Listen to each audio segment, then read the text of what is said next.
दोस्तों, किसी ने सही कहा है, जिस इंसान के पास सब्र नहीं है वो अपनी जिंदगी में कभी भी खुश नहीं रह सकता।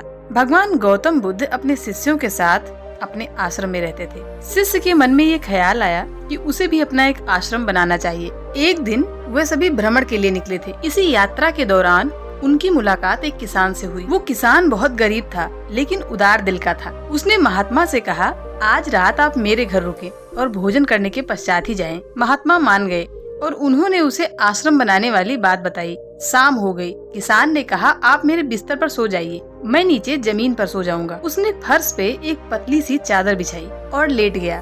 थोड़ी देर में ही किसान जोर जोर से खर्राटे लेने लगा और गहरी नींद में सो गया, जिससे महात्मा को नींद नहीं आ रही थी। पूरी रात महात्मा सोए नहीं।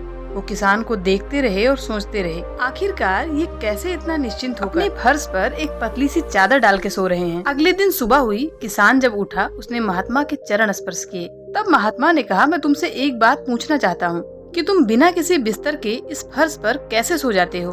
तुम्हें नींद कैसे आ गई? मैं तो यही देखकर हैरान हूँ। किसान ने कहा, दरअसल मैं पूरे दिन मजदूरी करता हूँ। मजदूरी से शरीर में इतनी थकावट आ जाती है कि घर आते ही मुझे बस बिस्तर की तलाश होती है। बिस्तर अगर ना भी हो तो भी मेरा काम चल जाता है, मुझे कोई दिक्कत नहीं है। महात्मा ने बड़ी विनम्रता से उत्तर दिया, आज तुमने जो मुझे ज्ञान दिया है वो ज्ञान मुझे आज तक नहीं मिला।